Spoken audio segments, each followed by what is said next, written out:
શ્રી વલ્લભાધીશ કી ગર્ભના સંસ્કારોનું નાના નાના બધા વૈષ્ણવ આવ્યા હતા અને એમનો જે ઉત્સાહ જોયો ત્યારે મને આનંદ થયો કે જે સંસ્કાર માટે થઈને આપણે તરસીએ છીએ એ નાના દીકરીઓને સાંભળવામાં, અનુસરવામાં, જાણવામાં જે રસ હતો, હજી પુષ્ટિ માર્ગ તો અખંડ છે, અખંડ હતો અને અખંડ રહેશે. બસ મારે તો એટલું જ કહેવું છે કે તમે અહીંથી ને જે સાંભળો એ પછી તમારી પેઢીને કહેજો, એ બીજી પેઢીને કહેશો, તો અત્યારે જે આ પરિસ્થિતિ સર્જાય છે એમાંથી આપણે બહાર આવી જશું. હવે વ્રજ વિહાર, વ્રજ યાદ ન કરીએ, વ્રજની લીલા યાદ ન કરીએ ત્યાં સુધી જાણે દિવસ અધૂરો. વ્રજને યાદ કરીએ, વ્રજવાસીને યાદ કરીએ. જો વ્રજવાસીની વાત આવી એટલે મને એક નાની વાત યાદ આવી. વર્ષો પહેલાં ઘણા વૈષ્ણવ ભેગા વ્રજમાં ગયા હતા. પછી ગોકુળમાં બડી બેઠકમાં ગોવિંદ ઘાટ ઉપર જારીજી ભર્યા. ત્યાં શ્રીજી બાવા બિરાજે છે, વલ્લભ બિરાજે છે, સામે યમુનાજી, બધાય સ્વરૂપ. ઠકરાઈન ઘાટ ઉપર ગુસાઈજી બિરાજે, વનમાળી, વલ્લભ, વિઠ્ઠલ અને વિરજા. ત્યાં બહાર નીકળ્યા તો થોડા વ્રજવાસીના નાના નાના છોકરાઓ હતા. એટલે મેં કીધું કે આ દૂધ પીઓગે? હસવા માંડ્યા. મેં નહોતું કીધું, જે મારી ભેગા ભગવદીઓ હતા એણે કીધું હતું. કારણ કે આપણે ત્યારે નાના હતા, 40 વર્ષ પહેલાં. પરાણે આપણે 25-30 વર્ષના હોઈએ અને આપણને એવી ખબર નહોતી પડતી. તો એને પૂછ્યું, દૂધ પીઓગી? તો એણે એમ કીધું, પી લાવોગી? એટલે મેં કીધું, આ માને અત્યારના મોડું થશે. અને ત્યારે છે ને બધા પાસે એટલા પૈસા નહોતા. એટલે મને એમ છે કાં ઘોડાગાડીમાં આવ્યા હતા અને કાં બસમાં શેમાં, બહુ યાદ નથી. એટલે મેં કીધું, બા આપણે પછી મોડું થશે. મને કે ગોકુળમાં આવે ને પછી મોડાની ચિંતા નહીં કરવાની. ત્યારે મને એનું સમજાયું નહોતું. તે 4-5 છોકરાઓ હતા એટલે મને કે એલા એક કામ કર, ત્યાં ગોકુળનાથજી મંદિરની સામે બહાર દુકાન છે ને ત્યાં બધાને દૂધ પાઈ દે. મેં કીધું સારું. એટલે પૈસા તો મારી પાસે તમે આપ્યા હોય એટલે હોય જ. એટલે મને કે મારા પૈસા લઈ જા. મેં કીધું પછી વાત. એટલે હું ત્યાં ગઈ. 4-5 હતા. પછી તો ખબર નહીં એ લોકોને કેવી રીતે ખબર પડે, 42-45 થઈ ગયા છોકરાઓ. ઓલા ભાઈ દૂધ દીધા રાખે. અને આ હવે ત્યારે કાંઈક 10 કે 15 રૂપિયા હતા. કારણ કે ત્યારે તો હોંઘવારી હતી. મને લાગે 9 કે 10 રૂપિયા જ હતા. એટલે 450 કે એવા રૂપિયા થયા. હવે ઉતરાતા મથુરા ત્યારે એવી ખબર નહોતી પડતી કે બને ત્યાં સુધી આપણે ગોકુળમાં જતીપુરામાં ઉતરાય. એટલે બીજા પૈસા હું ઘરે મૂકીને આવી હતી. હવે મેં કીધું મેં તો 200-250 જ લીધા છે. ના તો 400-450 થયા. એટલે મેં કીધું ભાઈ લઈ આવું પૈસા હું, કારણ કે અમે એ બાજુથી નીકળવાના છે. પહેલાં પાર્કિંગ છે ને એનું તો સીધું પાદર બાજુ ત્યાં આપણે ખડાઈતાના ધર્મશાળા છે ને ત્યાં સામે જ જવાતું હતું. એટલે ત્યાં બધાના વાહન ઊભા હોય. એટલે મને કે કંઈ નહીં બીટિયા, બીજી વાર આવ ત્યારે આપજે. મનમાં કીધું આ ભાઈ શું સમજતા હશે, કંઈ મારે વર્ષે વર્ષે આવવાનો છે. એટલે મેં કીધું ના ના, ત્યાં બધા ઊભા છે ને એની પાસે લઈ આવું. કે ના મારે તો અત્યારે હવે ઘરે જવાનું. મેં કીધું તમારે અત્યારે ઘરે જવાનું? સાંજમાં 7 વાગ્યામાં, 6:30 વાગ્યામાં? મને કે અમે વ્રજવાસી તો પછી વહેલા સૂઈ જાય ને સવારે અમારે બ્રહ્મ મુહૂર્તમાં જાગવાનું. તો મેં કીધું ઊભા રહ્યો ને તમે, હું લઈ આવું છું. ના ના દોજી બાર આવ્યા તો દે જાના. મેં કીધું ના ઊભા રહ્યો. આમ હું તો એવું જોરથી બોલીને તો એ હંસા હાય ન કીધી ને નાય ન કીધી. એટલે પછી આ પાદરમાં બધા ઊભા હતા ભાગોળે. એટલે મેં કીધું મીના માસી મને ₹200 આપો, 450 થયા ને મારી પાસે 250 હતા. એ જમાનામાં 250 એટલે મોર ધેન સફિશિયન્ટ. મને કે મેં કીધું આવી રહી. મને કે સારું લઈ જાય કે હવે હું આવી તો એણે તો દુકાન બંધ કરી દીધી હતી. હવે એણે એવું કીધું બીજી વાર, એટલે પછી મેં બાજુવાળાને કીધું. એ તાળા મંગળ કરતા હતા. મેં કીધું તો કે એણે કીધું છે બીજી વાર આવે તો શું કામ ને તું મને દેશ. મેં કીધું આ લોકો તો ખરા જ.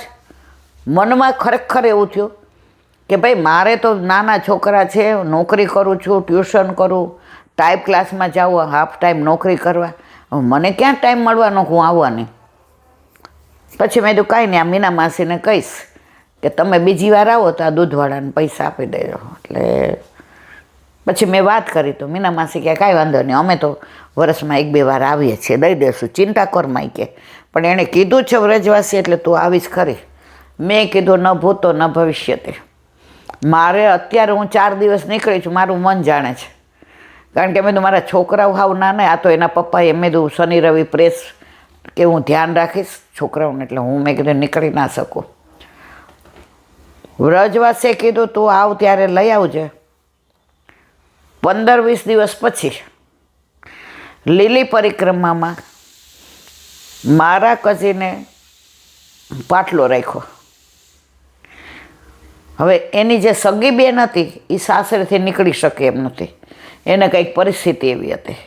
એટલે મને ફોન આવ્યો, બેન તું આવીશ ત્યાં એમાં છેડાછેડી બાંધવાની હોય ને, એટલે એ કહે કે પછી મોટી બેન તો આવશે ને ત્યારે છેડાછેડી છોડશે, પણ બાંધવા તો બેન જોઈએ ને. હવે કાંઠિયાવાડીમાં આ બધા રિવાજ. એટલે મેં કીધું ના, હું હમણાં જઈ આવી, હજી મને 10-12 દી થયા છે, મારે તાર બનાવીને પૂછવું પડે. તો કે આપતું જીજાજીને.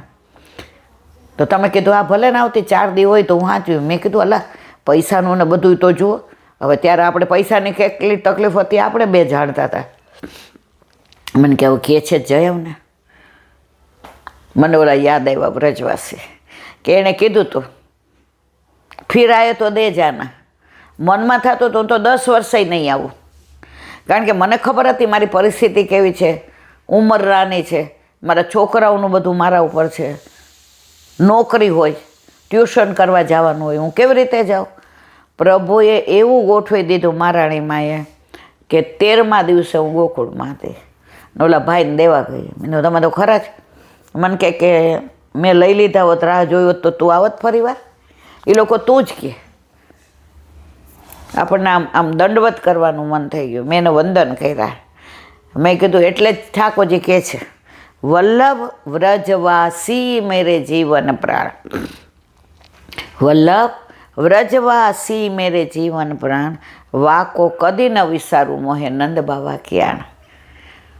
તો આજની તારીખમાં પણ હવે આ પ્રસંગ તો 40 વર્ષ પહેલાંનો છે, કાંઈ 100-500 વર્ષ પહેલાંનો નથી. જો તમને શ્રદ્ધા અને વિશ્વાસ હોય તો 3 દી માટે ગઈ અને એનું બધો એ પ્રસંગ ને શોભાયાત્રા ને બધું થઈ ગયું. એટલે 3જે દિવસે હું નીકળી ગઈ અને પાછી એકલી ગઈ, કોઈ મારી ભેગું નહીં. પણ એકવાર જઈ આવી હતી 10 દી પહેલાં, એટલે કોન્ફિડન્સ અને આપણને વલ્લભ ઉપર વિશ્વાસ.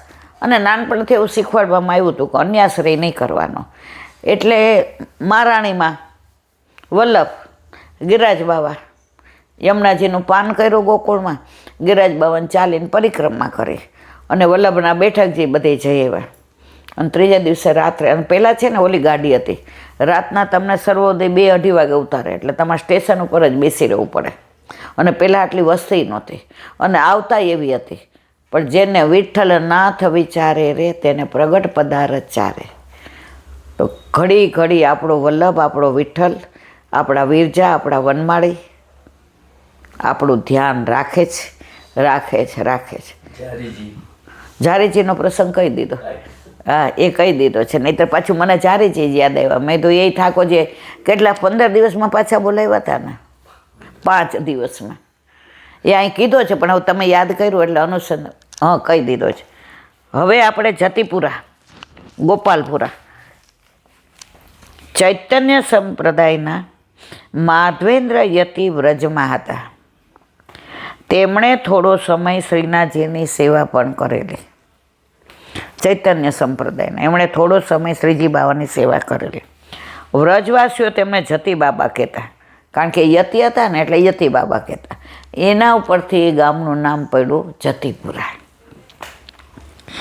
આસપાસ વસતા ગયા તેથી સ્થાન જતીપુરા કહેવાયું. પહેલાં અહીં શ્રીનાથજી બિરાજેલા. શ્રીનાથજીને ગાયો પ્રિય. નંદરાજકુમાર ગોપાલ છે. કીર્તનોમાં ગોપાલ નામ પ્રસિદ્ધ છે, તેથી ગોપાલપુર ગણાય છે. અત્યારે જતીપુરા છે. જે જૂના પુસ્તકોને જૂના વ્રજવાસીઓને એની પાસે જ તમે વાત સાંભળો ને તો આ ગામનું નામ ગોપાલપુરા છે. એમાં ખાસ તમે ગુસાઈજીની જે 252 વાર્તા વાંચો ને એમાં જૂના પુસ્તકમાં, અત્યારના ને મેં તો અત્યારના વાંચ્યા જ નથી. અમે તો નાના હતા ને તો અમારા ઘરે 3 જન્મની વાર્તાના પુસ્તકો બધા હતા અને બધાય વ્રજભાષામાં. હવે મને વ્રજભાષા નાનપણથી ગમે, નાનપણથી વાંચી, ન સમજાય એટલે કાકા સમજાવતા હતા અને બધાને બોલાવવા જવાનું, હાલો સત્સંગ. એટલે બધા અમારા જેટલા 5 આવે ને 10 આવે 15 આવે ને કોકવાર 2 જણા હોય, પણ કાકાનો ને બાનો નિયમ કે રાત્રે સત્સંગ કરવાનું. અને એના હિસાબે હવે હું સૌથી મોટી હતી એટલે ઘણીવાર કાકા અઠવાડિયામાં 4 વાર મને કહે આજે આંખો બહુ બળે છે બેબી, તારે વાંચવું પડશે. કોક દી કે આજે બેસાયું નથી, મારે હોતા સાંભળવું પડશે બેબી તાર. આ અમને પરાણે સંસ્કાર આપ્યા તો ત્યારે અમને નહોતું ગમતું. અમને એમના ઉપર આમ ગુસ્સોય આવતો હતો, પણ એ જમાનામાં સામું બોલાય નહીં. અમને એવું થતું તો અમારો રમવાનો સમય લઈ લ્યો છો તમે. પણ હવે ખબર પડી કે જો એ સંસ્કાર ન આપ્યા હોત તો આજે અમે પણ, અત્યારે તમે જુઓ ને 80 વર્ષ નાના કીટી પાર્ટી ચાલતા હોય. અમે તો આ જઈએ છીએ બધે જોયું, એમાં ઓલું ટ્રેક પેન્ટ પહેર્યું હોય ને ટી શર્ટ પહેર્યું. અરે જો આપણે આપણી સંસ્કૃતિને નિભાવવી છે, જો આપણા બાળકોના સંસ્કારને, આપણી પરંપરાને નિભાવવી છે, તો આપણે જેવું કરશું એવું બાળકો કરશે. હા, આજે ડ્રેસ તો આપણે શું કામ પહેરીએ કે ભાઈ ઉંમરના હિસાબે પગમાં આવી ન જાય સાડીને, અમારા જેવાના. પણ આ દુપટ્ટા વિનાનો ડ્રેસય નહીં અને સાડી, માનો કે સાડી આપણે પરિવર્તનમાં, પણ આ પશ્ચિમીનું આવું અનુકરણ, આના લીધે જ અત્યારે બાળકોમાં જે વિચાર પરિવર્તન આવ્યું છે. નહીં કરીએ, અમને શું કામ કીધું, અમારી બાબતમાં તમારે ડિસ્ટર્બ નહીં કરવાના, ઇન્ટરફિયર નહીં થવાનું. આ શબ્દો આપણે કોઈ દિવસ સાંભળ્યા નહોતા. જો આપણું માન રખાવવું જ સામેવાળા પાસે તો આપણું વાણી, વર્તન, વિચાર, વ્યવહાર અને પોશાક આ બધું સામેવાળાને ઇમ્પ્રેશન કરે હોય તો જ એ લોકો આપણું માનશે. આજે હું ગોળ ખાતી હોઉં અને મારા છોકરાઓને પૌત્રીને કહું ગોળ ના ખવાય, એની અસર ના થાય. પણ હું ગોળ છોડીને પછી કહું તો એની અસર થાય ને થાય જ. તો જો આપણી સંસ્કૃતિ, સંસ્કાર ને પરંપરા, સનાતની ધર્મ નિભાવવો છે તો આપણે બધાએ પણ એમાં પહેલ કરવી પડશે. આ છોકરાઓ બગડાયના અમુક કારણો આય છે. જ્યારથી બધા ફોરેન સિનિયર સિટીઝનો આવજા કરવા માંડ્યા ત્યારથી બધા ટી શર્ટ ને ઓલા ચડ્ડા ને પણ મને એવું છે કે કળિયુગ તો જ આવે ને જો આવું બધું થાય તો વ્રજ અને વ્રજની વાતો જ્યાં સુધી ના કહીએ, મને આમ વ્રજની વાત આવે તો મને એમ થાય ઓલી વાત કરી દો, પણ પછી પાછું 8:30 હોલમાં જવાનું હોય એટલે સમયની મર્યાદા. વ્રજમાં વળી પાછું યાદ આવ્યું, વૈષ્ણવો યમુના પાન કરવા જાય. હવે એક વૈષ્ણવ હતા, એને એટલી બધી પગની તકલીફ કે પગ સાવ આમ થઈ ગયા હતા, એટલે એને ચાલવું હોય ને અહીંથી અહીંયા સુધી તો એ 2 જણા એને પકડે. હવે એણે કીધું કે મારે યમુના પાન કરવું છે. એટલે બધાએ કીધું કે તમે બેઠકની બહાર ઓટલો જ 1 મિનિટ,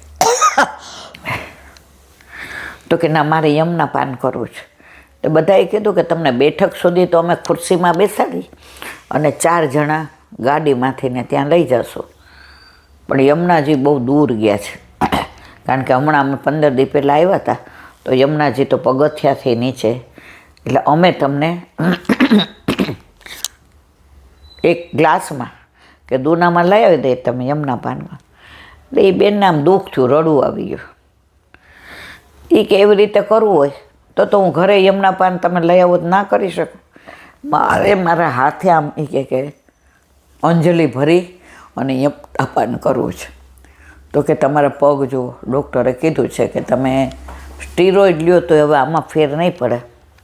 હવે બેન ઉંમરમાં નાના 50-55 વર્ષના, આખા રસ્તે એમણે યમુનાષ્ટક કર્યા. અમદાવાદથી છેક ત્યાં ગયા, ગોકુળ ગયા. પછી બધાએ કીધું અહીંયા વિશ્રામ ઘાટ ઉપર નજીક છે તો ત્યાં કરી લ્યો. તો કે ના, યમુનાજીના 3 સ્વરૂપ, આગ્રાના દિલ્હીમાં છે આદિ ભૌતિક, એ જળ સ્વરૂપા છે, ત્યાં ન થાય. અહીંયા આદિ આધ્યાત્મિક, મારે તો સાક્ષાત જે આદિ દૈવિક યમુનાજી છે ઠાકોરજીના ચતુર્થ પટરાણે, એનું પૈપાન કરવું છે, મારા હાથે કરવું છે. બધા કહે એ તો વાયરા નહીં રહે, હાયરા રહેશે કે. હવે રસ્તામાં ત્યાંથી નીકળ્યા, ત્યાંથી નમામિ યમુનામહમ સકલ સિદ્ધિ. મહારાણીમાં કેટલા કૃપાળુ, કેવા દયાળુ, કળિયુગના જીવ ઉપર પણ કેવી કૃપા કરે છે એનો પ્રત્યક્ષ દાખલો. ઓલા બેન ત્યાં ઉતરા ભાગોળે, એટલે કે ના મને 2 જણા પકડીને હાલો. હવે હાલે ને એટલે એક ડગલું મૂકે પછી બીજું, એટલે અહીંયા ઠકરાણી ગોવિંદ ઘાટ આવતા સુધી અમને અડધો કલાક થયો. પછી રસ્તામાં એ કે મને પગથિયા ઉતરાવશો? હું ધીમે ધીમે ઉતરીને એ કે માસી તમને ખબર નથી, અમે હમણાં જ 15-20 દિવસ પહેલાં આવ્યા, યમુનાજી પગથિયાથી દૂર ગયા છે. અને પહેલાં આ પગથિયા આવવા નહોતા, એ જ્યારે આવ્યા ને એટલે હું લગભગ 10 વર્ષ પહેલાંની વાત કરું છું, 10-15. તો ત્યારે પગથિયા પહેલાં હતા ઊંચા ઊંચા, એટલે હા તમને ખબર છે ને. તો ઉતરવું ચડવું બહુ અઘરું થતું હતું, હવે સરસ થઈ ગયા છે. એ કે જેવા મહારાણીમાંની ઈચ્છા, આખા રસ્તે યમુનાષ્ટક સિવાય બીજી વાત નહીં. જેવા ઘાટ ઉપર આવ્યા